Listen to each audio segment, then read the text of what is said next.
Hi, this is Cindy Byer with the Pilates Point.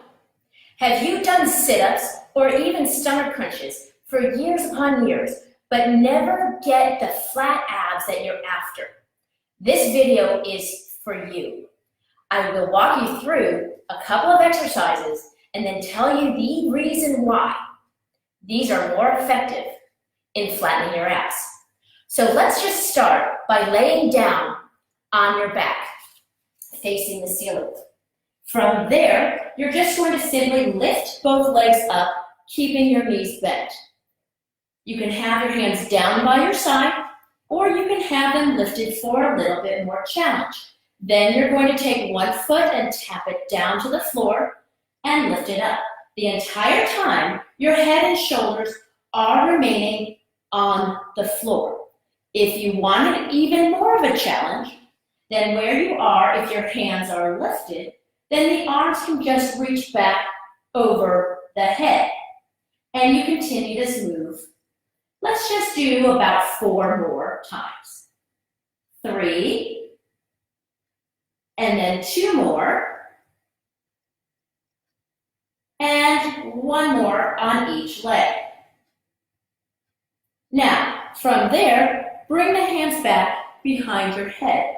Again, making sure your head and shoulders stay on the floor. Both feet here are going to reach and tap towards the floor and come back up. Only tapping them down as far as you can keep your lower back from arching off the floor. So you don't want this happening. You want to maintain a supported spine throughout the move. So the legs just tap down and up. If you wanted to make this move a little harder, you just tap down, reach the legs out, bend the knees in, and then slide them up. And you tap them down, reach them out, bend and slide, and lift. The whole time making sure your lower back does not lift up off of the mat. The next move is sure to be an ab flattener. Have you ever gone to the gym and you've seen someone who has a six-pack, but it's really thick in the center? This is one of the best moves that you can do to create the flattening instead of the thickening of those abs. In just a little while, I'll explain to you why that happens. So you're going to come down onto your elbows into an elbow plank. You can do this move with your legs out straight behind you. Then what you're going to do is you're going to just rock forward and rock back, making sure that your hands are open and separated as opposed to together. If you haven't seen my other videos where I explain to you why, make sure to subscribe to my channel and then scroll through those videos because I will outline why you don't want your hands touching each other. Now from here, just lift one foot up and rock forward and back. Let's just do 2 more on this side and 1 more. Then the other side. You rock forward and rock back 3 times. 1 more. Then drop down and bend your knees. Now, why do these work? First of all, sit-ups, what they do is they work a muscle called your rectus abdominis. That's the six-pack that we all want, right? The job of the rectus abdominis is to flex the spine. So when we do a sit-up, when we lift our head and shoulders up and we change the shape of our spine, what we're doing is we're contracting these muscles. And with any muscle contraction, what happens is there's a shortening effect or a thickening. That's why we lift weights, right? So if I have a weight in my hand and I do a bicep curl, my bicep is going to get bigger and bulkier.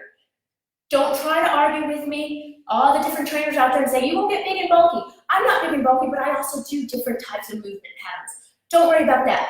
But when you shorten a muscle, it takes up less space, but it pushes out. So it gets thicker and bigger.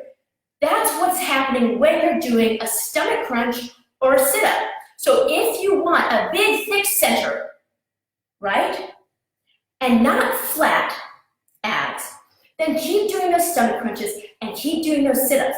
But if you want your abs to be flat, The muscle that you're after is called your transverse abdominis. It's like this horizontal blanket effect. It goes and it runs this way across the entire abdominal area, from the ribcage all the way down. Instead of the fibers running vertical or even diagonal, it runs horizontal. And its entire purpose is to pull the center of the body here, the abdomen, in towards the back. And that's where you're going to get the flattening of the abdominals. If that transverse abdominal is being fired, which holds everything in, the only time that is always working, it should always be working, but the prime time that is kicking on and working is when your spine shape is not changing. Meaning, I'm isolating out those transverse abdominals instead of the rectus abdominals, which can overpower the transverse. We want to get deeper into the lower layer of those transverse abdominals. So when we do things like our toe taps, which we were doing before, my spine shape wasn't changing shape. So my transverse abdominal was helping to support and stabilize me in this position as my legs were moving, even when both legs were moving. In addition, when I was doing the planks, like I was doing before, whether it's on the elbows or on your arms straight, either way, my spine shape isn't changing. If you were to round your spine at any point in time, your rectus abdominals are taking over. If you keep your spine nice and elongated and flat, and your belly button pulling in towards your back, when you do any kind of movement, just even holding the plank, as long as you're one straight line throughout, where your hips are not lifting or your back is not rounding, then that's when the transverse abdominals kick on. So why are sit-ups not going to flatten your abs? Because sit-ups are specifically targeting the rectus abdominals. And when you do a sit-up and you start to contract your rectus abdominals, you create a thickening effect.